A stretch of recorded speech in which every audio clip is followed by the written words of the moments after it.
ಬರೀ ಆಂಥೋರಿಯಮೇ ನಮ್ಮಲ್ಲಿ ಒಂದು 300-350 ಪಾಟ್ ಇದೆ. ಬೋನ್ಸಾಯಿ ಇದು ಬೋಗನ್ವಿಲ್ಲ ನಾವು ಇದನ್ನ ಮಾಡಿರುವಂಥದ್ದು. ಲಾನ್ ಬದಲಿಗೆ ಹಾಕುವಂತಹ ಇದೊಂದು ಬಳ್ಳಿ. ಗಾಳಿ ಬಂದಾಗ ಸುಮಾರು ಒಂದು ಅರ್ಧ ಕಿಲೋಮೀಟರ್ ಈ ಹೂಗಳು ಹಾರಿ ಹೋಗಿ ಎಲ್ಲ ಕಡೆ ಬೀಳುತ್ತೆ. 10-15 ನರ್ಸರಿ ಜೇನುವಿನ ಗೂಡುಗಳು ನಮ್ಮಲ್ಲಿವೆ. ಹಣ್ಣಿನ ಗಿಡಗಳು ಕೂಡ ಸುಮಾರು ಒಂದು 100 ವೆರೈಟಿ ಕಲೆಕ್ಷನ್ ಇದೆ. ಏನಿಲ್ಲ ಅಂದ್ರೂ ಒಂದು 200-250 ಪಾಟಲ್ಲಿ ನಾವು ಈ ಆಂಥೋರಿಯಂಗಳನ್ನ ಬೆಳೆಸಿದ್ದೇವೆ. ಒಂದು ಸಲ ಹೂ ಬಂತಂತ ಹೇಳಿದ್ರೆ ಸುಮಾರು 2 ತಿಂಗಳು ಈ ಹೂವು ಇರುತ್ತೆ. ಇದು ಒಂದು ಸಲಕ್ಕೆ ನೀವು 50 ಹಣ್ಣು ತಿನ್ಬೋದು. ತಿನ್ಲಿಕ್ಕೆ ಪೇರ್ಲೆ ಹಣ್ಣು ತಿಂದಂಗೆ ಇರುತ್ತೆ. ಈ ಶುಗರ್ ಇದ್ದವರು ಶುಗರ್ ಆಲ್ಟರ್ನೇಟ್ ಆಗಿ ಈ ಎಲೆಯ ಪೌಡ್ರನ್ನೇ ಯೂಸ್ ಮಾಡ್ತಾರೆ. ಇದೆಲ್ಲ ಸುಮಾರು 20 ವರ್ಷದ ಬೋನ್ಸಾಯಿ ಹಳೆ ಗಿಡಗಳು. ಒಂದು ಪಾಟ್ ದೊಡ್ಡ ಇದ್ದಷ್ಟು ಗಿಡ ಹೆಲ್ತಿಯಾಗಿ ಬರುತ್ತೆ. ಮಣ್ಣು ಸ್ಮೂತ್ ಇದ್ದಷ್ಟು ಗಿಡಗಳು ಹೆಲ್ತಿಯಾಗಿ ಇರುತ್ತೆ. ಈ ಹೆಣ್ಮಕ್ಳಿಗೆ PCOD PCOS ಅಂತಿದೆಯಲ್ಲ, ಅದಕ್ಕೆ ಇದನ್ನ ಯೂಸ್ ಮಾಡ್ತಾರೆ. ಈ ರೀತಿ ಬರೀ ಕೊಕೊಪಿಟ್ ಹಾಕಿ ಬೆಳೆಸುವಂಥದ್ದು. ಇದೆಲ್ಲ ನಮ್ದು ನೆಲೆಹಣ್ಣಿ ಗೋಲ್ಡ್ ಅಡಿಕೆ. ಇದು ಏಲಕ್ಕಿ ಗಿಡ 1 ವರ್ಷದ ಗಿಡ. ಜ್ಯೂಸ್ ಮಾಡಿ ಕುಡಿದ್ರೆ ತುಂಬಾ ಚೆನ್ನಾಗಿರುತ್ತೆ. ಕಟ್ ಮಾಡಿದ್ರೆ ಟೊಮೆಟೊ ಹಣ್ಣು ತರನೇ ಇರುತ್ತೆ. ಕರ್ಪೂರ ಮಾಡುವಂಥದ್ದು ಇದರಲ್ಲೇ. ಉಪ್ಪಿನಕಾಯಿ ಹಾಕಿದ್ರು ಕೂಡ ಸುಮಾರು 4-5 ವರ್ಷ ಇದು ಒಂದು ಮಿಡಿ ಹಾಳಾಗದೆ ಇರುತ್ತೆ. ಯೂಟ್ಯೂಬಲ್ಲಿ ನೋಡ್ಬಿಟ್ಟು ಹಾಕಿದ್ರೆ ಹಿಂಗೆ ಆಗೋದು. ಈ ರೀತಿನೇ ಆಗುವಂಥದ್ದು. ಕೋತಿಗಳು ಬರದೇ ಇರೋ ರೀತಿಲಿ ಒಂದು ಸೀಬೆಕಾಯಿ ತೋಟ ಹಾಗೂ ಏಲಕ್ಕಿ ತೋಟ ಮಾಡಿದ್ದೀವಿ. ಅದನ್ನು ತೋರಿಸ್ತೀನಿ ಬನ್ನಿ. ನನ್ನ ಹೆಸರು ಭರತ್ ರಾಜ್ ಕೆರೆಮನೆ ಅಂತೇಳಿ. ಶೃಂಗೇರಿ ಹತ್ತಿರ ಕೆರೆಮನೆ ಅಂತ. ಶೃಂಗೇರಿಯಿಂದ 5 ಕಿಲೋಮೀಟ್ರ್ ಆಗುತ್ತೆ. ಇದು ಮೆಣಸೆ ಅಂತೇಳಿ ನಮ್ಮದು ಗ್ರಾಮ ಬರುತ್ತೆ. ನಮ್ಮಲ್ಲಿ ಅಡಿಕೆ, ಕಾಫಿ, ಮೆಣಸು ಜೊತೆಗೆ ಸುಮಾರು 100ಕ್ಕೂ ಅಧಿಕ ವಿದೇಶಿ ಹಣ್ಣುಗಳು ಹಾಗೂ ಹೂವಿನ ಗಿಡಗಳ ಕಲೆಕ್ಷನ್ ಇದೆ. ಇದುವರೆಗೆ ಯಾರೂ ಕೂಡ ಅಷ್ಟು ಕಲೆಕ್ಷನ್ ಇಲ್ಲಿ ನಮ್ಮ ಶೃಂಗೇರಿ ತಾಲೂಕಲ್ಲಿ ಮಾಡಿಲ್ಲ. ಇದು ನಮಗೆ ಮೊದಲಿಂದಲೂ ತುಂಬ ಒಂದು ಇಂಟ್ರೆಸ್ಟಿಂಗು. ನಮ್ಮ ಅಜ್ಜನ ಕಾಲದಿಂದಲೂ ಇದೊಂದು ಹಾಬಿಯಾಗಿ ಬಂದಿದೆ. ನಮ್ಮ ತಂದೆ ಹೆಸರು ಭಾಸ್ಕರ್ ರಾವ್ ಅಂತೇಳಿ. ಅವರಿಗೂ ತುಂಬ ಅದು ಗಿಡದ ಇಂಟ್ರೆಸ್ಟು. ಅವರಿಂದ ನನಗೂ ಕೂಡ ಈ ಗಿಡದ ಇಂಟ್ರೆಸ್ಟ್ ಬಂದಿದೆ. ಎಲ್ಲೇ ಹೋದರೂ ಕೂಡ ನಾವು ಹೂವಿನ ಹಣ್ಣಿನ ಗಿಡಗಳನ್ನು ಕಲೆಕ್ಷನ್ ಮಾಡ್ತಾನೆ ಇರ್ತೀವಿ, ತರ್ತಾ ಇರ್ತೀವಿ. ಹಾಗಾಗಿ ಇದು 96ರಿಂದ ನಮ್ಮ ತಂದೆ ಫುಲ್ ಇದನ್ನು ಡೆವಲಪ್ ಮಾಡಿರುವಂಥದ್ದು. ಈಗ ನಾನು ಡಿಗ್ರಿ ಮಾಡಿ ಮನೆಗೆ ಬಂದು ನಾನು ಕೂಡ ಅವ್ರ ಜೊತೆಗೆ ಸೇರಿಕೊಂಡು ಕೃಷಿಯಲ್ಲಿ ತೊಡಗಿಸ್ಕೊಂಡಿದ್ದೇನೆ. ಇದೊಂದು ಗಿಡ ನಮ್ಮಲ್ಲಿರುವಂತಹ ಬ್ರಷ್ ಫ್ಲವರ್ ಅಂತ ಕರಿತೀವಿ. Brush flower? ಹೌದು, ಬ್ರಷ್ ಫ್ಲವರಿಂದ ಇದು ಮೊಗ್ಗಿದು. ಈ ರೀತಿ ಮೊಗ್ಗಿರುತ್ತೆ. ಇದು ನೆಕ್ಸ್ಟ್ ಹೂವು ಆದಾಗ ಈ ರೀತಿ ಅರಳ್ತಾ ಬರುತ್ತೆ. ವಾ, ಈ ಬಾಟ್ಲಿ ತೊಳಿಲಿಕ್ಕೆ ಏನು ಬ್ರಷ್ ಬರುತ್ತೆ ಆ ರೀತಿ ಇದು ಫ್ಲವರ್ ಬರುತ್ತೆ. ಹಾಗಾಗಿ ಅಂದ್ರೆ ನಮ್ಮ ದೇಶದಲ್ಲ ಅನ್ಸುತ್ತೆ. ಇದು ನಮ್ಮ ದೇಶದಲ್ಲ, ಬೇರೆ ಕಂಟ್ರಿದು. ವರ್ಷಕ್ಕೆ ಒಂದು 4-5 ಸಲ ಹೂ ಆಗುತ್ತೆ. ನೋಡ್ಲಿಕ್ಕೂ ತುಂಬಾ ಚೆನ್ನಾಗಿರುತ್ತೆ. ಇದು ಗಿಡ, ಇದನ್ನು ಕಟ್ ಮಾಡಿ ಟ್ರಿಮ್ ಮಾಡಿ ಇಟ್ಕೊಳ್ಬೇಕು. ಯಾವಾಗ್ಲೂ ಸಾಮಾನ್ಯ ಹೂ ಇರುತ್ತೆ. ನೋಡ್ಲಿಕ್ಕೂ ತುಂಬಾ ಚೆನ್ನಾಗಿರುತ್ತೆ. ಇದು ಹೇಗೆ ಇದು ಸ್ಟಮ್ ಇಂದ ಬರುವಂತದ್ದು? ಇದನ್ನ ಕಟಿಂಗ್ಸ್ ಅಲ್ಲೂ ನಾವು ಇದನ್ನ ಗಿಡ ಮಾಡ್ಬೋದು. ಮತ್ತೆ ಇದಕ್ಕೆ ರೂಟ್ ಬರ್ಸಿ, ಮಣ್ಣಿಟ್ಟು ಕಟ್ಟಿ ರೂಟ್ ಬರ್ಸಿ ಕೂಡ ಇದರಿಂದ ಪ್ಲಾಂಟ್ ಅನ್ನ ಮಾಡಬಹುದು. ಹೌದು. ಇದ್ರ ಬಗ್ಗೆ ನಿಮಗೊಂದು ಒಂದು ಇಂಟ್ರೆಸ್ಟ್ ಬೆಳೆದಿದೆ ಹೇಗೆ? ಇದು ನಮ್ಮಲ್ಲಿ ಸುಮಾರು ಒಂದು 100ಕ್ಕೂ ಅಧಿಕ ಹಣ್ಣಿನ ಹೂವಿನ ಗಿಡಗಳ ಕಲೆಕ್ಷನ್ ಇದೆ. ಅದು ಪ್ರತಿ ವರ್ಷವೂ ಜಾಸ್ತಿ ಆಗ್ತಾನೆ ಇದೆ. ನಮ್ಮ ಅಜ್ಜನ ಕಾಲದಿಂದಲೂ ನಮಗೆ ಅದು ಬಂದಿದೆ. ಅಜ್ಜನ ಕಾಲದಿಂದನೂ ಅವರಿಗೂ ಗಿಡದ ತುಂಬ ಇಂಟ್ರೆಸ್ಟ್ ಇತ್ತು. ನಮ್ಮ ತಂದೆಗೆ ಇಂಟ್ರೆಸ್ಟ್ ಇತ್ತು. ಹಾಗೆ ನನಗೂ ಬಂದಿದೆ. ಸಾಮಾನ್ಯ ಹೀಗೆ ಹೊರಗೆ ಎಲ್ಲೇ ಹೋದರೂ ಕೂಡ ನರ್ಸರಿಗಳಿಗೆ ಹೋಗ್ತಾ ಇರ್ತೀವಿ. ಅಲ್ಲಿ ಯಾವುದೇ ಹೊಸ ಥರದ ಗಿಡಗಳು ಸಿಕ್ಕಿದರೆ, ಅಂದರೆ ನಮ್ಮಲ್ಲಿಗೆ ಆಗುವಂತಹ ಗಿಡಗಳು, ಈ ವೆದರ್ಗೆ ಆಗುವಂಥ ಗಿಡಗಳಿದ್ದರೆ ನಾವು ಅದನ್ನು ಕಲೆಕ್ಟ್ ಮಾಡ್ತಾನೇ ಇರ್ತೀವಿ. ಹಾಗಾಗಿ ಗಿಡದ ಕಲೆಕ್ಷನ್ನು ನಮಗೆ ಮೊದಲಿಂದನೂ ಅದು ಒಂದು ಹಾಬಿಯಾಗಿ ಬಂದಿದೆ. ಜೊತೆಗೆ ನಮ್ಮದು ಕೃಷಿನೇ ಫೀಲ್ಡ್ ಆಗಿದ್ದರಿಂದ ಇದು ಎರಡು ಒಟ್ಟಿಗೆ ಮ್ಯಾಚಿಂಗ್ ಆಗುತ್ತೆ. ನೋಡಿ, ಇದೊಂದು ಥರದ ಈ ರೀತಿ ಅರ್ಶಿನ ಹೂ ಆಗುತ್ತೆ. ಈ ಕಡಲೆ ಹೂ ಬರುತ್ತಲ್ಲ, ಆ ರೀತಿ ಹೂ ಆಗುತ್ತೆ. ಈ ಲಾನ್ ಮೇಂಟೈನ್ ಏನು ಮಾಡ್ತೀವಿ, ಲಾನ್ ಬದಲಿಗೆ ಹಾಕುವಂತಹ ಇದೊಂದು ಬಳ್ಳಿ. ಇದನ್ನು ಸಣ್ಣ ಕಟಿಂಗ್ಸಲ್ಲೂ ಕೂಡ ಇದನ್ನು ಡೆವಲಪ್ ಮಾಡ್ಬೋದು. ವರ್ಷ ಇಡೀ ನಿಮಗೆ ಗ್ರೀನ್ ಆಗಿರುತ್ತೆ, ಸಣ್ಣ ಹೂ ಇರುತ್ತೆ, ನೋಡ್ಲಿಕ್ಕೆ ತುಂಬ ಚೆನ್ನಾಗಿರುತ್ತೆ. ಈಗ ಲಾನ್ ಮೇಂಟೈನ್ ಮಾಡೋದು ಮಲೆನಾಡಲ್ಲಿ ತುಂಬ ಕಷ್ಟ. ಅಂದರೆ ಬೇರೆ ಕಳೆಗಳು ಬಂದು ಬೀಳುವುದರಿಂದ ಲಾನನ್ನು ಮೇಂಟೈನ್ ಮಾಡೋದು ಕಷ್ಟ. ಲಾನ್ ಬದಲಿಗೆ ಈ ಕ್ರೀಪರನ್ನು ಹಾಕ್ಬೋದು. ಸ್ವಲ್ಪ ನೆರಳಿದ್ರಾಗುತ್ತೆ, ಓಪನ್ ಜಾಗ ಬೇಕು, ತುಂಬ ಚೆನ್ನಾಗಿ ಬರುತ್ತೆ. ವರ್ಷ ಇಡೀ ನಿಮಗೆ ಹೂ ಇರುತ್ತೆ. ನೋಡಲಿಕ್ಕೂ ಒಂದು ತುಂಬ ಒಳ್ಳೆ ಬಳ್ಳಿ ಥರ ಲಾನ್ ಬದಲಿಗೆ ಯೂಸ್ ಮಾಡುವಂಥದ್ದು. ಇನ್ನೊಂದು ನಿಮ್ಗೆ ತೋರಿಸ್ತಾ ಇರುವಂಥದ್ದು ಬೋನ್ಸಾಯಿ. ಇದು ಬೋಗನ್ವಿಲ್ಲ ನಾವು ಇದನ್ನು ಮಾಡಿರುವಂಥದ್ದು. ಸುಮಾರು ಒಂದು 15-20 ವರ್ಷ ಆಗಿದೆ ಈ ಗಿಡಗಳಿಗೆ. ಇಲ್ಲೊಂದಿದೆ, ಈ ಕಡೆ ಎಲ್ಲ ಇರುವಂಥದ್ದು ನಿಮಗೆ ಬೋನ್ಸಾಯಿ ಪ್ಲ್ಯಾಂಟ್ಗಳು.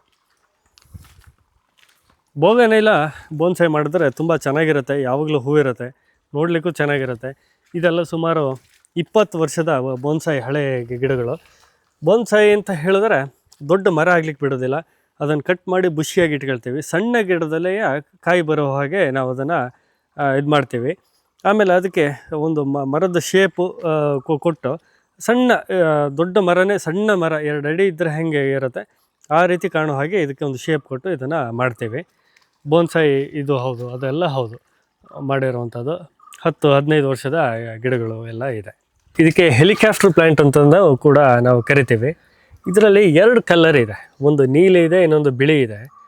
ಪ್ರಕೃತಿಯಲ್ಲಿ ಎಷ್ಟು ನಾವು ತಿಳ್ಕೊಳ್ಳುವಂಥದ್ದು ಇದೆ ಅಂತ ಹೇಳಿದ್ರೆ, ಇದನ್ನು ಯಾಕೆ ನಾವು ಹೆಲಿಕಾಪ್ಟರ್ ಪ್ಲ್ಯಾಂಟ್ ಅಂತ ಕರಿತೀವಿ ಅಂದರೆ, ಈ ಹೂವು ಏನಿದೆ, ಹೂವು ನೀಲಿ ಹೂವು, ಇದು ಹೂವು ಆಗಿ ಹೋದ ಮೇಲೆ ನಿಮಗೆ ಡ್ರೈ ಆಗುತ್ತೆ, ಅಂದರೆ ಒಣಗಿದ ಹೂವು ಆಗುತ್ತೆ. ಅದು ಈ ರೀತಿ ನೋಡಿ ಗಿಡದಲ್ಲಿ ಈ ರೀತಿ ಆಗುತ್ತೆ.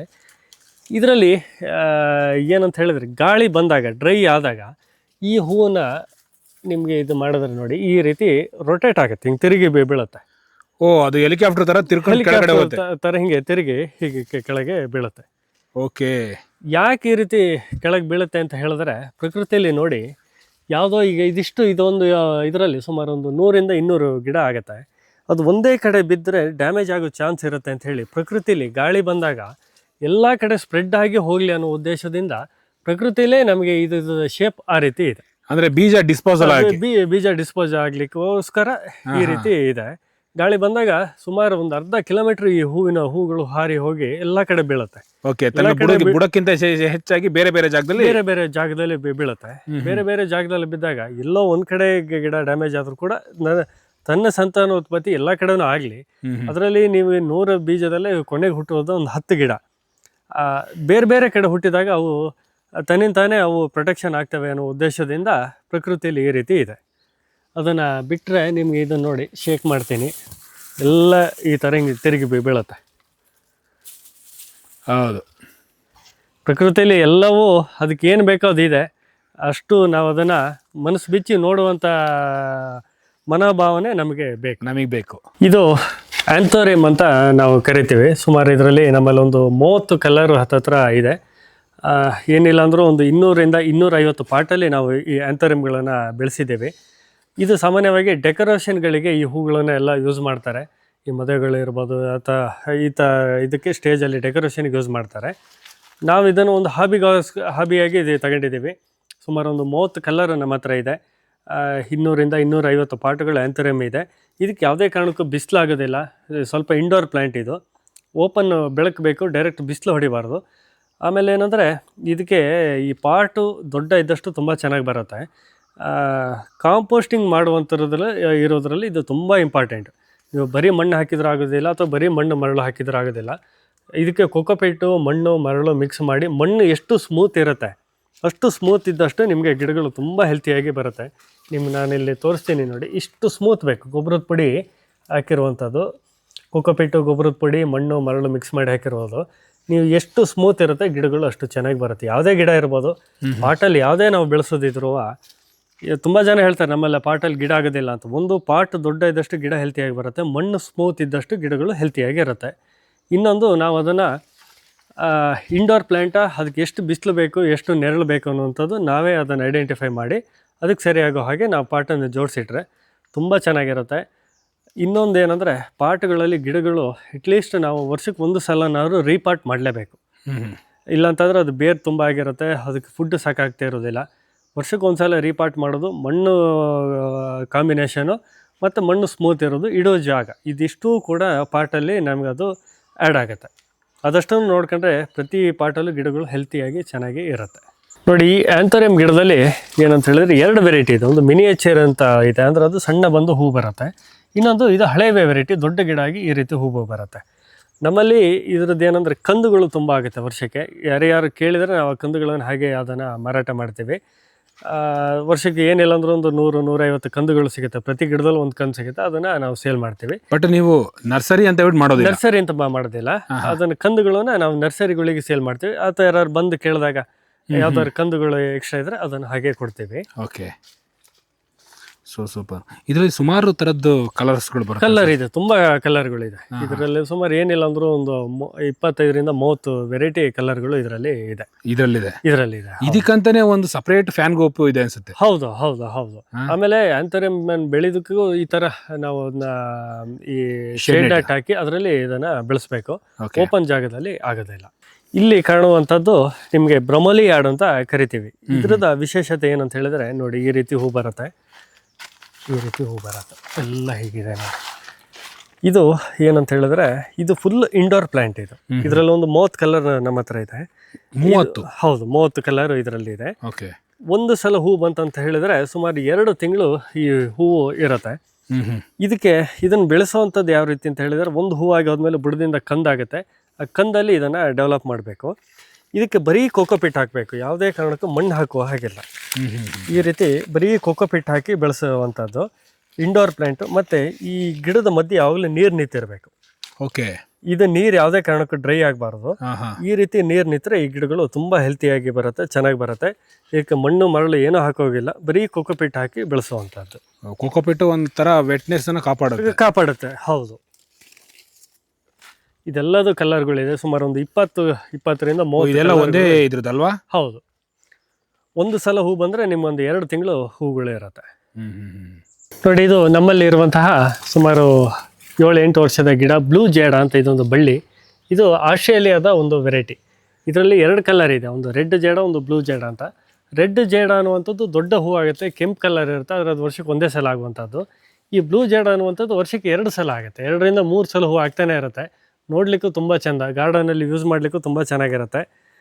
ಹಾಗೂ ಹಕ್ಕಿಗಳು ಕೂಡ ತುಂಬ ಇದಕ್ಕೆ ಬರುತ್ತೆ, ನೋಡ್ಲಿಕ್ಕೆ ತುಂಬ ಚೆನ್ನಾಗಿರುತ್ತೆ. ಈ ರೀತಿ ಹ್ಯಾಂಗಿಂಗ್ ಫ್ಲವರ್ ಆಗುತ್ತೆ.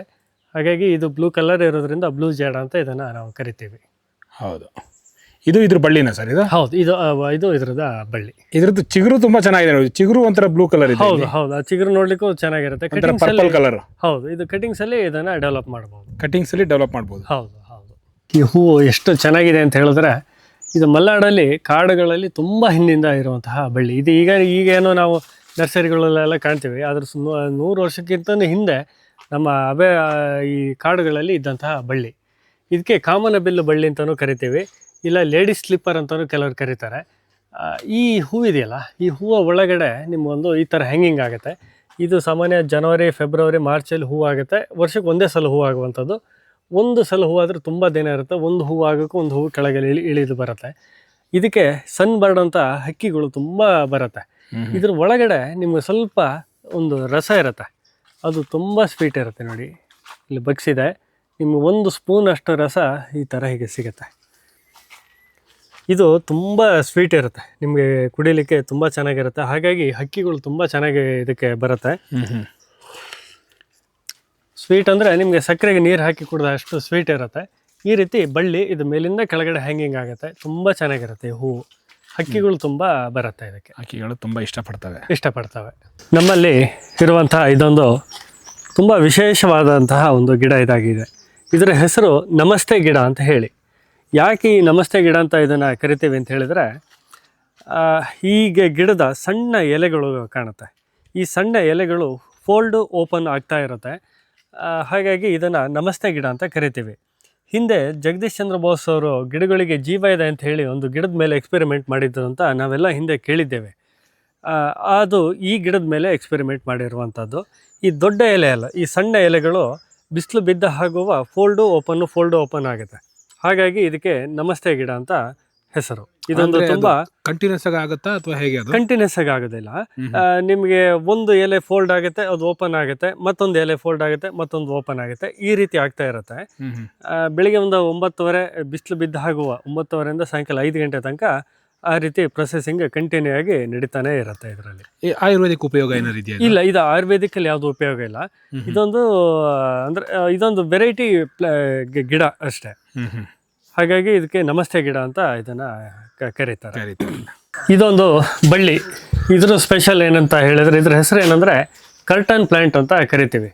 ಕರ್ಟನ್ ಪ್ಲಾಂಟ್ ಅಂತ ಯಾಕೆ ಕರಿತೀವಿ ಅಂತ ಹೇಳಿದ್ರೆ, ಇದು ಕರ್ಟನ್ ಥರ ಮೇಲಿಂದ ಕೆಳಗೆ ದಾರ ಇಳಿಸುತ್ತೆ. ಹಾಗಾಗಿ ಇದು ಅರ್ಧ ಇಂಚಿಗೆ ಒಂದೊಂದು ಗಂಡು ಮೇಲಿಂದ ಕೆಳಗೆ ಇಳಿಸುತ್ತೆ. ಹಾಗಾಗಿ ಇದನ್ನು ಕರ್ಟನ್ ಪ್ಲಾಂಟ್ ಅಂತ ಕರಿತೀವಿ. ಇದು ಈ ಬಟರ್ಫ್ಲೈ ಪಾರ್ಕ್ಗಳಲ್ಲಿ ಅಲ್ಲಿ ಕರ್ಟನ್ ಬದಲಿಗೆ ಇದನ್ನು ಯೂಸ್ ಮಾಡ್ತಾರೆ ಅಂತ ನಾನು ಯಾರೋ ಹೇಳಿದ್ದನ್ನು ಕೇಳಿದ್ದೆ. ತುಂಬ ಚೆನ್ನಾಗಿರುತ್ತೆ. ನೀವು ಯಾವ್ದಾದ್ರು ಮನೆಯಲ್ಲಿ ಬಿಸಿಲು ಹೊಡಿತೆ ಅಂತ ಆದರೆ ಇದನ್ನು ಒಂದು ಸೈಡು ನೆಟ್ಟು ಅದನ್ನು ಕೆಳಗೆ ಇಳಿಬಿಟ್ರೆ ನ್ಯಾಚುರಲ್ ಆಗಿ ಕರ್ಟನ್ ನೋಡಿದಾಗೂ ಇರುತ್ತೆ, ನೋಡ್ಲಿಕ್ಕೂ ತುಂಬ ಚೆನ್ನಾಗಿರುತ್ತೆ. ಜೀವಂತ ಕರ್ಟನ್. ಹೌದು, ಇದು ಬಳ್ಳಿ. ಇದೊಂದು ಬಳ್ಳಿ.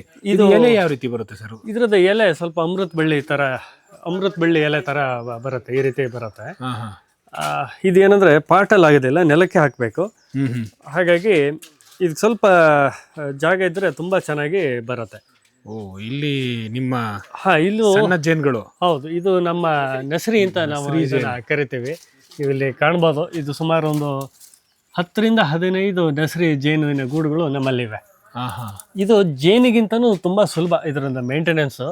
ನಾವು ಇದರದ ತುಂಬ ಜೇನಲ್ಲಿ ಈ ನರ್ಸರಿ ಜೇನು ಅಂತ ಏನು ಕರಿತೀವಿ, ಇದರದ ತುಪ್ಪ ವರ್ಷಕ್ಕೆ ಏನು ಒಂದು 200 ಗ್ರಾಮ್ ಸಿಕ್ಕಿದ್ರೆ ಹೆಚ್ಚು, ಒಂದು 5-6 ಸ್ಪೂನ್ ಸಿಗ್ಬೋದು. ಆದರೆ ಇದು ತುಂಬ ಮೆಡಿಸಿನಲ್ ವ್ಯಾಲ್ಯೂಯಬಲ್ ಇರುವಂತಹ ಒಂದು ಜೇನುತುಪ್ಪ. ಇದು ತುಂಬ ಚೆನ್ನಾಗಿರುತ್ತೆ. ಆಮೇಲೆ ಇದು ತುಂಬ ಮೇಂಟೆನೆನ್ಸ್ ಈಸಿ. ನೀವು ಒಂದು ಸಲ ಅದಾಗೆ ಬಂದು ಈ ಥರ ಹಿಂಗೆ ಬಿದಿರು ಅಥವಾ ಮಡಿಕೆಗೆ ಕೂರಿಸ್ಬಿಟ್ರೆ ನಿಮ್ಗೆ ಅದು ಬಿಟ್ಟು ಹೋಗುತ್ತೆ ಅಂತ ಯಾವುದೇ ಕಾರಣಕ್ಕಾಗೋದಿಲ್ಲ. ಆಮೇಲೆ ನಮ್ಮ ಮಲೆನಾಡಿನ ರೈತರಿಗಂತೂ ಪ್ರತಿ ರೈತರಿಗೂ ಹೂವಿನ ಪಾಲನೇಷನಿಗೆ ಈ ನರ್ಸರಿ ತುಂಬ ಸಹಾಯಕವಾಗಿದೆ. ನಾವು ಜೇನು ಸಾಕಿದಾಗ ಏನಾಯ್ತು ಅಂದರೆ ಅದ್ರ ಮೇಂಟೆನೆನ್ಸ್ ತುಂಬ ಕಷ್ಟ ಇರುತ್ತೆ.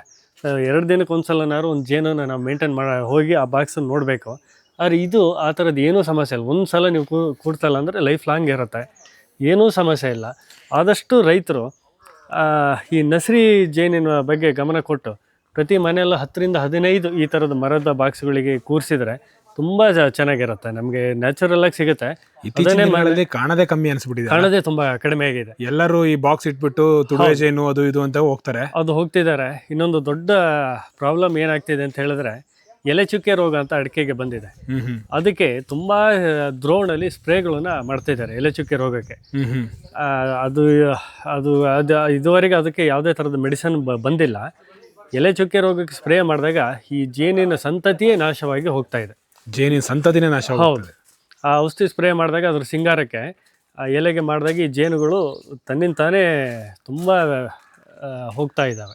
ಬರೀ ಈ ಜೇನು ಅಂತಲ್ಲ, ಎಲ್ಲಾ ಜೇನುಗಳು ಹೋಗ್ತಾ ಇದೆ. ಇದು ತುಂಬಾ ಪ್ರಕೃತಿಯಲ್ಲಿ ಬೇಜಾರಾಗುವಂತ ವಿಚಾರ ಆಗಿದೆ. ಅದು ಮೊನ್ನೆ ಯಾರೋ ಒಂದು ಆರ್ಟಿಕಲ್ ನಾವು ನೋಡ್ತಾ ಇದ್ವಿ, ಈ ಬೇಸಿಗೆ ಟೈಮಲ್ಲಿ ಕೋಲ್ ಜೇನುಗಳು ಈ ನಮ್ಮ ಬೇಲಿ ಬದಿಲಿ ತುಂಬಾ ಕಾಣ್ತಿದ್ವು ಮೊದಲೆಲ್ಲ, ಈಗ ಕಾಣ್ತಾನೆ ಇಲ್ಲ, ಯಾಕೆ ಅನ್ನಂಗೆ ಅದೊಂದ್ ಬಗ್ಗೆ ಒಂದು ಆರ್ಟಿಕಲ್ ಬರ್ತಿದ್ರು. ನೋಡಿ ಎಷ್ಟು ವಿಚಾರಗಳು ನಮಗೆ ಗೊತ್ತಿಲ್ಲದೇನೆ ನಾವ್ ಏನೇನೆಲ್ಲ ಮಾಡ್ತಾ ಇರ್ತೀವಲ್ಲ. ಹೌದು ಹೌದು ಹೌದು. ಅಡಿಕೆ ಎಲೆ ಚುಕ್ಕೆ ರೋಗಕ್ಕೆ ಸ್ಪ್ರೇ ದ್ರೋಣಲ್ಲಿ ಎಲ್ಲ ರೈತರು ಮಾಡ್ತಿದ್ದಾರೆ. ಮಾಡೋದ್ರಿಂದ ಎಲೆ ಚುಕ್ಕೆ ರೋಗನೂ ಕಡಿಮೆ ಆಗಿಲ್ಲ, ಅದ್ರ ಬದಲಿಗೆ ಜೇನಿನ ಸಂತತಿಗಳು ಸಂಪೂರ್ಣವಾಗಿ ಹೋಗ್ತಾ ಇದೆ. ನರ್ಸರಿ ಜೇನು ಇನ್ನೊಂದಿದೆ ನೋಡಿ, ನಮ್ಮಲ್ಲಿ ತುಂಬ ಇದೆ. ಒಂದು 10-15 ಬಾಕ್ಸ್ಗಳು ಮರದ ಕುಂಟೆಯಲ್ಲಿದೆ. ಅದರಲ್ಲಿ ಇದು ಒಂದು.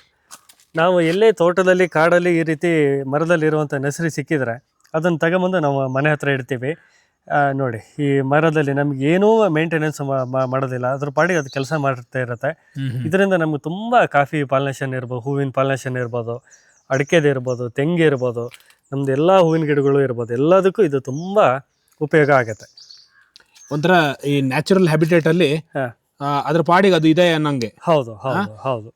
ಬೇರೆ ಏನೆಲ್ಲೋ ನಾನು ಇಲ್ಲಿ ಕೇಳಲ್ಪಡೋದು, ಈಗ ಬೇರೆ ಎಲ್ಲ ತೋಟದಲ್ಲಿ ಇದ್ದು ಅಲ್ಲೆಲ್ಲೋ ಹಾಳಾಗೋ ಬದಲು ನಮ್ಮ ಕಣ್ಣು ಮುಂದೆನೆ ಇದ್ದು ಕರೆಕ್ಟ್ ಆಗಿತ್ತು ಅಂತ ಹೇಳಿದ್ರೆ ನಮಗೊಂಥರ ಖುಷಿ ಅಲ್ವಾ? ಹೌದು ಹೌದು. ಆಮೇಲೆ ಇದರಿಂದ ನಮ್ಗೆ ಯಾವುದೇ ಥರದ ತೊಂದರೆ ಇಲ್ಲ, ಹುಳ ಕಚ್ಚಂತ ಆಗಲಿ ಈ ಥರದ್ದು ಏನೂ ಇಲ್ಲ. ಇದ್ರ ಪಾಡಿಗೆ ಅದು ಕೆಲಸ ಮಾಡ್ತಾ ಇರೋದು. ನಾವು ಒಂದ್ಸಲ ತಂದು ಮನೆ ಹತ್ರ ಒಂದು ಸೆಟ್ ಮಾಡಿ ಇಟ್ಬಿಟ್ರೆ ನಿಮ್ಗೆ ಇದಕ್ಕಿಂತ ಒಳ್ಳೇದು ಇನ್ನು ಯಾವುದೂ ಇಲ್ಲ. ಅದರಲ್ಲಿ ಸಾಧಾರಣವಾಗಿ ನಿಮ್ಮ ಪ್ರಕಾರ ಎಷ್ಟು ಜೇನು ಸಿಗುತ್ತೆ ನಿಮಗೆ? ಜೇನುತುಪ್ಪ ನಾವು ಇದನ್ನ ಏನು ಮಾಡ್ತೀವಿ ಅಂದರೆ, ನಮ್ಮಲ್ಲಿರೋ ಜೇನುಗಳನ್ನು ಯಾವುದೂ ಜೇನುತುಪ್ಪ ತೆಗೆದಿಲ್ಲ. ಅದನ್ನ ಹಾಗೆ ಅವಕ್ಕೆ ಬಿಟ್ಟು ಬಿಡ್ತೀವಿ. ಹೌದು ಹೌದು, ಬಿಡ್ತೀವಿ. ಒಂದು 5-6 ಬಾಕ್ಸ್ ಇದೆ, ಅದು ನಮ್ಮ ಮನೆ ಯೂಸಿಗೆ ಆಗುವಷ್ಟು ಯೂಸ್ ಮಾಡ್ತೀವಿ. ಉಳಿದ ಎಲ್ಲ ಜೇನುಗಳನ್ನ ಅದನ್ನ ಹಾಗೆ ಬಿಟ್ಟು ಬಿಡ್ತೀವಿ ನಾವು. ತುಂಬಾನೇ ಗ್ರೇಟ್. ನಿಜವಾಗ್ಲೂ ಈ ಕಾಲಘಟ್ಟದಲ್ಲಿ ನಿಮ್ಮ ತರ ಸಿಗೋರು ತುಂಬಾನೇ ಕಮ್ಮಿ ಆಗಿದೆ ಈಗ. ಸ್ಟೀವಿಯಾ ಗಿಡ ಅಂತ ಕರಿತೀವಿ. ಇದನ್ನ ನಾವು ಮೊನ್ನೆ ರೀಪಾಟ್ ಮಾಡಿರೋದು, ಹಾಗಾದ್ರಿಂದ ಗಿಡ ತುಂಬ ಬುಷಿಯಾಗಿಲ್ಲ. ಮೊನ್ನೆ ಎಲ್ಲ ಕಟ್ ಮಾಡಿ ರೀಪಾಟ್ ಮಾಡಿದ್ದೀನಿ. ಇದು ಸ್ಪೆಷಲ್ ಏನಂತ ಹೇಳಿದರೆ, ಇದು ಸ್ಟೀವಿಯಾ ಅಂದರೆ ಸಾಮಾನ್ಯವಾಗಿ ಇವತ್ತು ಮೆಡಿಕಲ್ ಶಾಪ್ಗಳಲ್ಲಿ ಸ್ಟೀವಿಯಾ ಪೌಡ್ರ್ ಅಂತ ಸಿಗುತ್ತೆ. ಈ ಶುಗರ್ ಇದ್ದವರು ಶುಗರ್ ಆಲ್ಟರ್ನೇಟ್ ಆಗಿ ಈ ಎಲೆಯ ಪೌಡ್ರನ್ನೇ ಯೂಸ್ ಮಾಡ್ತಾರೆ. ಈ ಒಂದು ಎಲೆ ತಿಂದರೆ ನಿಮಗೆ ತುಂಬ ಸ್ವೀಟ್ ಇರುತ್ತೆ, ತಿನ್ನಲಿಕ್ಕೂ ತುಂಬ ಚೆನ್ನಾಗಿರುತ್ತೆ. ಈ ಎಲೆನ ಡ್ರೈ ಮಾಡಿ ಪೌಡ್ರ್ ಮಾಡಿ ನಿಮಗೆ ಶುಗರ್ ಇದ್ದವರು ಹಾಲು ಕುಡಿಯುವಾಗ ಅಥವಾ ಯಾವುದಕ್ಕಾದ್ರು ಸ್ವೀಟಿಗೆ 1 ಸ್ಪೂನ್ ಇದನ್ನು ಹಾಕಿದರೆ ತುಂಬ ಸ್ವೀಟ್ ಇರುತ್ತೆ. ಓಕೆ, ನಿಮ್ಗೆ ಇಲ್ಲಿ ಕಾಣ್ತಾ ಇರೋದು ನೋಡಿ ಓತಿಕ್ಯಾತ. ಹಾಂ, ಈ ಓತಿಕ್ಯಾತ ಇದೆಯಲ್ಲ, ಇದು ಒಂದು ರೀತಿ ನಮಗೆ ರೈತರಿಗೆ ತುಂಬ ಉಪಯೋಗ ಮಾಡುತ್ತೆ. ಈ ತರಕಾರಿಗೆ ಬರುವಂಥ ಹುಳುಗಳು ಇರ್ಬೋದು, ಕೆಲವು ಗಿಡಗಳಿಗೆ ಬರುವಂಥ ಹುಳುಗಳು ಇರ್ಬೋದು, ಅದೆಲ್ಲದೂ ಕೂಡ ಅದು ತಿನ್ನುತ್ತವೆ. ನಮಗೆ ಎರೆಹುಳ ಎಷ್ಟು ಮಲೆನಾಡಿಗೆ ರೈತನ ಮಿತ್ರನೋ, ಅದೇ ರೀತಿ ನಾವು ಇಲ್ಲಿ ಕರೆಯುವಂಥ ಆಡು ಭಾಷೆಯಲ್ಲಿ ಓತಿಕ್ಯಾತ ಅಂತ ಕರಿತೀವಿ. ಅದರಲ್ಲೂ 4-5 ವೆರೈಟಿ ಇದೆ. ತುಂಬ ರೈತರಿಗೆ ಅದು ಹೆಲ್ಪ್ ಮಾಡುತ್ತೆ. ನಮ್ಮ ಮನೆ ಸುತ್ತಮುತ್ತ ತುಂಬ ಇದೆ. ನಾವು ಅದನ್ನು ಯಾವುದೇ ಪ್ರಾಣಿ ಪಕ್ಷಿಗಳನ್ನು ನಾವು ಅದಕ್ಕೆ ಏನೂ ತೊಂದರೆ ಮಾಡೋದಿಲ್ಲ, ಅದನ್ನು ಹಾಗೆ ಬಿಡ್ತೀವಿ. ಅದನ್ನು ಇಲ್ಲಿ ಕಾಣ್ತಾ ಇರೋದು ಇನ್ನೊಂದು ಗಿಡ, ಮಿಂಟ್ ಗಿಡ ಅಂತ ಕರಿತೀವಿ. ಮಿಂಟ್ ಗಿಡ ಅಂತ ಹೇಳಿದ್ರೆ ಇದ್ರ ಸ್ಪೆಷಲ್ ಏನಂತ ಹೇಳಿದ್ರೆ, ಇದ್ರದ್ದು ಎಲೆನ ತಿಂದರೆ ನಿಮಗೆ ವಿಕ್ಸ್ ಚಾಕ್ಲೇಟ್ ತಿಂದಂಗೆ ಇರುತ್ತೆ. ಏನು ಈ ಪೋಲೋ ಚಾಕ್ಲೇಟ್ ತಿಂದಂಗೆ ಇರುತ್ತೆ, ಆ ರೀತಿ ಇರುತ್ತೆ. ಇದು ನಿಮಗೆ ಎಂಥ ಸ್ಪೇರ್ಡ್ ಮಿಂಟನೋ ಏನೋ ಅಂತಾರಲ್ಲ, ಹೌದು, ಆ ಥರ ಇರುತ್ತೆ. ಇದ್ರದ್ದು ಎಲೆ ತಿಂದರೆ ತುಂಬ ಇದಿರುತ್ತೆ. ನಿಮಗೆ ಅದನ್ನು ಈ ಕುದಿತಿರೋ ನೀರಿಗೆ 4 ಎಲೆ ಹಾಕಿ ಕುದಿಸಿ ಕುಡಿದ್ರೆ ನಿಮಗೆ ಕಫ ಇರ್ಬೋದು, ಕೆಮ್ಮು ಇರ್ಬೋದು, ಎಲ್ಲದೂ ಕೂಡ ತುಂಬ ಕಡಿಮೆ ಆಗುತ್ತೆ. ಬಂದವರಿಗೆ ಹಾಗೆ ಒಂದೊಂದು ಎಲೆ ಕೊಡ್ಲಿಕ್ಕೂ ತುಂಬ ಚೆನ್ನಾಗಿರುತ್ತೆ. ಅದರಲ್ಲಿ ಇನ್ನೊಂದು ವಿಶೇಷ ಇದೆ, ಏನು ಗೊತ್ತಾ? ಅದು ಹಾಂ, ಈ ಹೆಣ್ಮಕ್ಳಿಗೆ ಹಾಂ, PCOD PCOS ಅಂತಿದೆಯಲ್ಲ, ಹಾಂ, ಹಾಂ, ಹಾಂ, ಅದಕ್ಕೆ ಇದನ್ನ ಯೂಸ್ ಮಾಡ್ತಾರೆ. ನಮ್ಮ ಗಾರ್ಡನಲ್ಲಿ ಬೋಗನೆಲ್ಲ ಸುಮಾರು ಒಂದು 20 ಕಲರ್ ಇದೆ. ತಾವರೆಯಲ್ಲೂ ಕೂಡ ಒಂದು 10 ಕಲರ್ ಇದೆ. ಇದು ನೋಡಿ, ಕಾರ್ ಟೈರು, ಎಲ್ಲರ ಮನೆಯಲ್ಲೂ ವೇಸ್ಟ್ ಟೈರ್ ಇರುತ್ತೆ. ಯೂಸ್ ಆದಂತಹ ಟೈರನ್ನು ಕಟ್ ಮಾಡಿ ಆ ರೀತಿ ಲೋಟಸ್ ಟೈಪ್ ಮಾಡಿ ಕಟ್ ಮಾಡಿ ಅದನ್ನು ಉಲ್ಟಾ ಮಾಡಿರುವಂಥದ್ದು. ನೀವೇ ಕಟ್ ಮಾಡಿರೋದು ಅದು? ಹೌದು, ಇಲ್ಲೇ ನಾವು ಹೇಳಿ ಆ ಥರ ಮಾರ್ಕ್ ಮಾಡಿಸಿ ಮಾಡಿರುವಂಥದ್ದು. ಈ ರೀತಿ ಮಾಡಿದ್ರೆ ನಿಮಗೆ ಗಿಡ ಹಾಕ್ಲಿಕ್ಕೂ ಚೆನ್ನಾಗಿರುತ್ತೆ, ಲೈಫ್ ಲಾಂಗ್ ಇರುತ್ತೆ. ಯಾವುದೇ ಮಳೆ ಬಿಸಿಲು ಗಾಳಿಗೆ ಏನೂ ಆಗೋದಿಲ್ಲ. ಒಂದ್ಸಲ ಈ ರೀತಿ ಮಾಡಿದ್ರೆ ನಿಮಗೆ ಪರ್ಮನೆಂಟಾಗಿ ಅದೊಂದು ಪಾರ್ಟ್ ಥರ ಇರುತ್ತೆ. ನೋಡ್ಲಿಕ್ಕೂ ಚೆನ್ನಾಗಿ, ನೋಡ್ಲಿಕ್ಕೂ ತುಂಬಾ ಚೆನ್ನಾಗಿ ಕಾಣ್ತಾ ಇದೆ. ತುಂಬ ಅದಕ್ಕೆ ಪೇಂಟ್ ಕೂಡ ಮಾಡ್ಬೋದು. ಬಟ್ ಕೆಲಸ ಜಾಸ್ತಿ ಹಿಡಿದಿರುತ್ತೆ. ಕೆಲಸ ನಿಮಗೆ ಕಂಪ್ಲೀಟ್ 20 ನಿಮಿಷಕ್ಕೆ ಒಂದು ಟೈರನ್ನು ಆ ರೀತಿ ಮಾಡ್ಬೋದು. ಕಟ್ ಮಾಡಿ ಉಳಿ ಸುತ್ತಿಗೆ ತಗೊಂಡು ಕಟ್ ಮಾಡಿ ಉಲ್ಟಾ ಮಾಡೋದು ಮಾತ್ರ ಸ್ವಲ್ಪ ಕಷ್ಟ. ಅಂದರೆ ಒಳಗಡೆ ತಂತಿ ಇರೋದ್ರಿಂದ ಕಷ್ಟ ಆಗುತ್ತೆ. ಗೊತ್ತಿರೋರೇ ಮಾಡ್ಬೇಕು, ಗೊತ್ತಿರೋರೇ ಬೇಕು. 20 ನಿಮಿಷಕ್ಕೆ ಒಂದು ಟೈರ್ ಆ ರೀತಿ ಮಾಡಬಹುದು. ಇದೆಲ್ಲ ತಾವ್ರೆ. ಇದು ನೋಡಿ, ಬರ್ಡ್ ಆಫ್ ಪ್ಯಾರಡೈಸ್ ಅಂತ ಕರಿತೀವಿ. ಇದು ಹೂಗಳಲ್ಲಿ ತುಂಬ ಚೆನ್ನಾಗಿರುವಂಥದ್ದು. ಹೌದು, ಬರ್ಡ್ ಆಫ್ ಪ್ಯಾರಡೈಸ್ ಅಂತ ಕರಿತೀವಿ. ಇದು ಜಗತ್ತಲ್ಲಿ ಅತಿ ಸಣ್ಣ ಪೇರ್ಲೆ ಅಂತ ಕರಿತೀವಿ. ಇದು ಸ್ಪೆಷಲ್ ಏನಂತ ಹೇಳಿದರೆ, ಇಷ್ಟೇ ಸಣ್ಣ ಆಗುವಂಥದ್ದು. ಇದೊಂದು ಸೀಬೆಕಾಯಿ, ಪೇರ್ಲೆಕಾಯಿ ಅಂತ ಏನು ಕರಿತೀವಿ, ಇಷ್ಟೇ ಸಣ್ಣ ಆಗುವಂಥದ್ದು. ಇದು ಒಂದು ಸಲಕ್ಕೆ ನೀವು 50 ಹಣ್ಣು ತಿನ್ಬೋದು. ತಿನ್ಲಿಕ್ಕೆ ಪೇರ್ಲೆ ಹಣ್ಣು ತಿಂದಂಗೆ ಇರುತ್ತೆ. ಪೇರ್ಲೆನೇ ಇದು ಜಗತ್ತಲ್ಲಿ ಸ್ಮಾಲೆಸ್ಟ್ ಗೋವಾ ಅಂತ ಇದಕ್ಕೆ ಕರಿತೀವಿ. ತಾವರೆ ಗಿಡಗಳು ಇರ್ಬೋದು. ತಾವರೆಯಲ್ಲಿ ತುಂಬ ಕಲರ್ಸ್ಗಳಿದೆ. ಇದು ನಿಮ್ಮಲ್ಲಿ ತಾವರೆನೇ ಸುಮಾರಿದೆ ಅನ್ಸುತ್ತೆ. ಹೌದು, ತಾವರೆಲೆ ಕಲೆಕ್ಷನ್ಸ್ ತುಂಬ ಇದೆ. ಇದು ಕಣಗಿಲೆ ಅಂತ ನಾವೆಲ್ಲ ಕರಿತೀವಿ. ಹೌದು, ಇದು ಕಣಗಿಲೆಯಲ್ಲಿ ನೋಡಿ, ಬುಡ ಒಂದೇ, ಮೇಲೆ 2 ಕಲರ್ ಇದೆ. ಗ್ರಾಫ್ಟಿಂಗ್ ಮಾಡಿರೋದಾ? ಹೌದು, ಒಂದು ವೈಟ್ ಇದೆ, ಒಂದು ರೆಡ್ ಇದೆ, ಇನ್ನೊಂದು ಎಲ್ಲೋ ಬರುತ್ತಲ್ಲ. ಇದ್ರಲ್ಲಿ ತುಂಬಾ ಕಲರ್ಸ್ ಇದೆ, ಒಂದು 7-8 ಕಲರ್ಸ್ ಇದೆ. ಅದರಲ್ಲಿ ಇದು ಒಂದು ಗ್ರಾಫ್ಟಿಂಗ್ ಮಾಡಿರುವಂಥದ್ದು. ಒಂದೇ ಗಿಡಕ್ಕೆ ಬೇರೆ ಬೇರೆ ಕಲರನ್ನು ಮಾಡ್ಬೋದು. ತಾವರೆ ನೋಡಿ ಈ ಥರ ಇದೆ. ಇಲ್ಲೂ ನಿಮಗೆ ಬೇರೆ ಬೇರೆ ಥರದ ತಾವರೆಗಳು ಇದೆ. ಹೌದು. ಇದು ನಮ್ಮಲ್ಲಿ ಇರುವಂಥ ಹಿರೇಹಳ್ಳಿ ಗಿಡ್ಡ ಅಂತ ಹೇಳಿ ಒಂದು ಗಿಡ್ಡ ತಳಿಯ ಅಡಿಕೆ. ಹಿರೇಹಳ್ಳಿ ಗಿಡ್ಡ ಅಂತ ಇದು ವಿಟ್ಲಾದಲ್ಲಿ ಇದನ್ನು ಡೆವಲಪ್ ಮಾಡಿರುವಂಥದ್ದು. ನಾವು ಸ್ಟಾರ್ಟಿಂಗು 20 ವರ್ಷದ ಹಿಂದೆ ನಮ್ಮಲ್ಲಿ ತಂದು ಹಾಕಿದ್ದೀವಿ ಈ ಗಿಡನ. ಇದಕ್ಕೆ 20 ವರ್ಷ ಆಗಿದೆ? ಅಲ್ಲ, ನಮ್ಮಲ್ಲಿ ಹಳೆ ಮರಗಳು 2 ಇದೆ, ಅದಕ್ಕೆ 20 ವರ್ಷ ಆಗಿದೆ. ಅದರದ್ದೇ ಹಣ್ಣು ಹಾಕಿ ನಾವು ಇದನ್ನ ಗಿಡ ಮಾಡ್ತಿದ್ದೀವಿ. ಇದು ಏನಂತ ಹೇಳಿದರೆ, ನಿಮಗೆ ತೋಟ ಮಾಡಲಿಕ್ಕೆ ಕಮರ್ಷಿಯಲ್ ಆಗಿ ಸೂಕ್ತವಾಗಿಲ್ಲ. ಯಾಕೆ? ಡೆಕೋರೇಷನ್ಗೆ. ಅಲ್ಲ, ಯಾಕೆ ಅಂತ ಹೇಳಿದ್ರೆ, ಒಂದು ನಾವು ಇದರಲ್ಲಿ ಈಗ ಏನು ಕೊನೆ ಬರುತ್ತೆ, ಇದರಲ್ಲಿ ನಾವು 100 ಹಣ್ಣು ಹಾಕಿ ಗಿಡ ಮಾಡಿದ್ರೆ 100ರಲ್ಲಿ 10 ಗಿಡ ಮಾತ್ರ ನಮಗೆ ಕುಳ್ಳ ಬರುತ್ತೆ, ಉಳಿದಿದ್ದು ಹೈಟ್ ಬರುತ್ತೆ. ಯಾಕೆಂದರೆ ಲೋಕಲ್ ಅಡಿಕೆದು ಸಿಂಗಾರ, ಇದ್ರ ಸಿಂಗಾರ ಪಾಲಿನೇಷನ್ ಆಗಿ ಆ ರೀತಿ ಆಗುತ್ತೆ.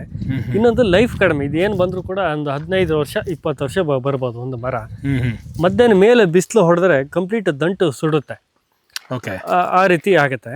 ಆಮೇಲೆ ಇದು ಗಿಡನೇ ನಾವು ತಗೊಳ್ಳೋದಂತಾರೆ 250ರಿಂದ 300 ರೂಪಾಯಿ ಇದೆ ಒಂದು ಗಿಡಕ್ಕೆ. ಹೌದಾ? ಅದು ಯಾಕೆಂದ್ರೆ ಗಿಡ ಮಾಡೋದಷ್ಟು ಕಷ್ಟ ಇದೆ. ಇದರಲ್ಲಿ 100 ಹಣ್ಣು ಹಾಕಿದ್ರೆ 10 ಮಾತ್ರ ಗಿಡ್ಡ ಬರೋದು, ಉಳಿದಿದ್ದು ಕ್ರಾಸ್ ಆಗಿ ಹೈಟ್ ಬರುತ್ತೆ. ಹಾಗಾಗಿ ಇದು ಗಿಡ ಮಾಡೋದು ಕಷ್ಟ. ತೋಟ ಮಾಡೋದಕ್ಕಿಂತನೂ ಈ ಮನೆ ಹತ್ರ ಗಾರ್ಡನಿಗೆಲ್ಲ ಇದನ್ನು ಯೂಸ್ ಮಾಡಲಿಕ್ಕೆ ತುಂಬಾ ಚೆನ್ನಾಗಿರುತ್ತೆ. ಹೌದು. ನಮ್ಮಲ್ಲಿ ಸುಮಾರು ಒಂದು 100ರಿಂದ 150 ಈ ಗಿಡ್ಡ ಜಾತಿ ಅಡಿಕೆ ಗಿಡವೂ ಇದೆ. ಇಲ್ಲಿ ಸುತ್ತಮುತ್ತ ಇರೋದಂತೆಲ್ಲ ಅವೇ? ಹೌದು. ನಿಮಗೆ ಎಂಟ್ರೆನ್ಸಿಗೆ ಇರ್ಬೋದು, ಗಾರ್ಡನಿಗೆ ಇರ್ಬೋದು, ಸ್ವಿಮ್ಮಿಂಗ್ ಫೂಲ್ ಸುತ್ತ ಎಲ್ಲ ಹಾಕಲಿಕ್ಕೆ, ಇದಕ್ಕೆಲ್ಲದಕ್ಕೂ ತುಂಬ ಚೆನ್ನಾಗಿರುತ್ತೆ. ಈ ಪಾಮ್ ಬದಲು ಹಾಕಲಿಕ್ಕೆ ಇದು ತುಂಬ ಚೆನ್ನಾಗಿರುತ್ತೆ. ಹೌದು, ಅಟ್ಲೀಸ್ಟ್ ನಮ್ಮದೇ ತಳಿ ಗಿಡನ ನಾವು ಹಾಕಿದ್ದೀವಿ ಅನ್ನೋ ಲೆಕ್ಕಕ್ಕೆ. ಹೌದು. ಆಮೇಲೆ ನಿಮ್ಮ ಅಡಿಕೆಯಲ್ಲಿ ಏನೂ ವ್ಯತ್ಯಾಸ ಇಲ್ಲ, ಸೇಮ್ ಅಡಿಕೆನೆ. ನಾವು ಏನು ಮಾಮೂಲಿ ಅಡಿಕೆ ಇದೆ, ಒಳಗಡೆ ಸುಳ್ಬೇಳೆ ಎಲ್ಲದೂ ಕೂಡ ಸೇಮ್ ಅದೇ ಥರ ಇರುತ್ತೆ. ಇಳುವರಿ ಸ್ವಲ್ಪ ಕಡಿಮೆ. ಒಂದು ಕೊನೆಯಲ್ಲಿ 150ರಿಂದ 220 ತನಕ ಒಂದು ಕಾಯಿಗಳು ಬರುತ್ತೆ. 2 ಕೊನೆ ಅಥವಾ 3 ಕೊನೆ ಬರುತ್ತೆ. ಇಳುವರಿಗಿಂತನೂ ನಿಮಗೆ 1 ವರ್ಷ ಬಿಟ್ಟು 1 ವರ್ಷ ಕ್ರಾಪ್ ಬರುತ್ತೆ. ಎಲ್ಲದೂ ಯೂನಿಫಾರ್ಮ್ ಆಗಿ ಬರುತ್ತೆ. ಕೆಲವರಲ್ಲಿ 4 ಕಾಯಿನೂ ಇರುತ್ತೆ, ಕೆಲವರಲ್ಲಿ 100 ಕಾಯಿನೂ ಇರುತ್ತೆ. ಗಿಡ ಡಾರ್ಫ್ ಇದ್ರೂ ಕೂಡ ಕಾಯಿಲ್ ವೇರಿಯೇಷನ್ ಆಗುತ್ತೆ ನಮಗೆ. ಓಕೆ. ಹಾಗಾಗಿ ಮೇನ್ ಗಾರ್ಡನಿಗೆ ಇದನ್ನು ಯೂಸ್ ಮಾಡುವಂಥದ್ದು ಒಳ್ಳೆಯದು. ಒಳ್ಳೆಯದು. ಹೌದು.